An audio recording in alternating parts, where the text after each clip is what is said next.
வணக்கம். முதலீடு தமிழ். இது நிறுவனங்களை அலசுவதற்கான ஓர் இடமாகும். ஐடிசியோட 2026 நிதியாண்டு முதல் காலாண்டு ரிசல்ட்ஸ் வந்திருக்கு. அதை பத்தி தான் நாம இன்னைக்கு கொஞ்சம் விரிவாக அலச போறோம். இதுல அவங்களோட பல பிசினஸ் பிரிவுகள், அதாவது எஃப்எம்சிஜி, சிகரெட், அக்ரி பிசினஸ், இதெல்லாம் எப்படி பண்ணிருக்கு, எங்க வளர்ந்திருக்கு, என்ன மாதிரி சவால்கள் இருந்துச்சு, இதெல்லாம் உங்களுக்கு என்ன மாதிரி விஷயங்களை உணர்த்துதுன்னு பார்க்கலாம். முதல்ல பாத்தீங்கன்னா மொத்த வருவாய் அது 20% உயர்ந்து கிட்டத்தட்ட 20,911 கோடியா இருக்கு. இது ஒரு நல்ல வளர்ச்சி தான். ஆனா அதே சமயம் மூலப்பொருள் விலை உயர்வு, போட்டி இப்படின்னு சில அழுத்தங்களும் இருந்திருக்கு இல்லையா? நீங்க சொல்றது சரிதான். ஓவரால் வளர்ச்சி நல்லா இருந்தாலும் அந்த எஃப்எம்சிஜி மற்றவை பிரிவுல ஒரு மாதிரி கலவையான ரிசல்ட் தான் தெரியுது. வருவாய் 8.6% வளர்ந்திருக்கு. ஓஹோ. ஆனா சீனா மாதிரி இடங்கள்ல இருந்து வர்ற மலிவான காகித இறக்குமதி, அப்புறம் சில பகுதிகள்ல உள்ளூர் போட்டி, இதனால நோட்புக் பிசினஸ் கொஞ்சம் அடி வாங்கியிருக்கு. அதே போல லாப வரம்பு, அதாவது இபிடிடி மார்ஜின் சொல்லுவாங்களே, அது போன காலாண்டை விட 0.5% கூடினாலும் போன வருஷம் இதே நேரத்தோட ஒப்பிடும்போது கொஞ்சம் கம்மிதான். முக்கியமா சமையல் எண்ணெய், கோதுமை, மைதா, அப்புறம் சோப்பு செய்யற மூலப்பொருட்கள், இதோட விலை ஏறினது ஒரு காரணம். அப்போ இந்த எஃப்எம்சிஜி பிரிவுல வளர்ச்சிக்கு முக்கிய காரணம் என்னவா இருந்துச்சு? முக்கியமா ஆஷிர்வாத் ஆட்டா, அது ரொம்ப நல்லா வளர்ந்திருக்கு. புதுசா அசாம்ல போகா ஆட்டா, மும்பைல சக்கி ஆட்டான்னு அறிமுகப்படுத்தினதும் நல்லா போயிருக்கு. ஆமா, நானும் பார்த்தேன். ஆசிர்வாத் வெறும் ஆட்டாவோட நிக்கல. Vermicelli, rava, ready to cook chapati, organic atta, soya chunks வரைக்கும் போயிட்டாங்க. சன்ஃபீஸ்டும் அதே மாதிரி தான். செலிபிரிட்டி விளம்பரம், அப்புறம் மாம்ஸ் மேஜிக் ஷைன்ஸ், வவுச்சர்ஸ்னு புது வெரைட்டிஸ், யிப்பி, நூடுல்ஸ், பிங்கோ, ஸ்நாக்ஸ், இதுலயும் புதுசு புதுசா கொண்டு வந்து வளர்ச்சியை தொட வச்சிருக்கு. இது என்ன காட்டுதுன்னா, ஐடிசி பலதரப்பட்ட கஸ்டமர் தேவைகளை பூர்த்தி செய்ய முயற்சி பண்றாங்க. யோகபார், மதர்ஸ் பர்ஷ் மாதிரி டிஜிட்டல் ஆர்கானிக் பிராண்டுகள் கூட வருஷத்துக்கு 1000 கோடி ரூபாய் வருவாய் ஈட்டுற அளவுக்கு வளர்ந்திருக்குன்னு சொல்றாங்க. சரி, இப்ப சிகரெட் பிரிவு பக்கம் வருவோம். அது எப்படி? வருவாய் 7.7%, லாபம் 3.7% அதிகரிச்சிருக்கு. விற்பனை அளவு, முக்கியமா பிரீமியம் சிகரெட் விற்பனை ஏறினது தான் காரணம்னு சொல்றாங்க.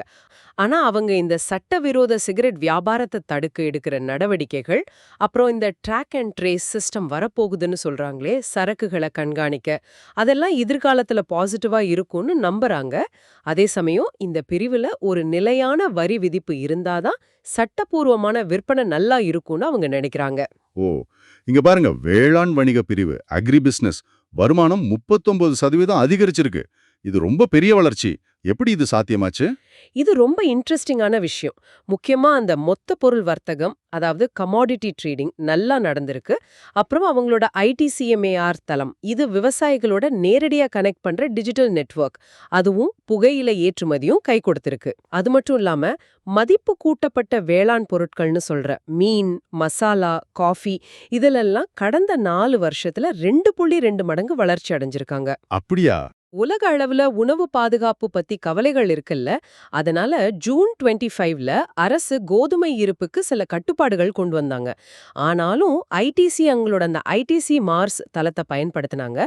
அதன் மூலமா ஆஷிர்வாத் ஆட்டாவுக்கும் மற்ற தேவைகளுக்கும் கிட்டத்தட்ட 40% கோதுமையை விவசாயிகிட்ட இருந்தே நேரடியா வாங்கிட்டாங்க.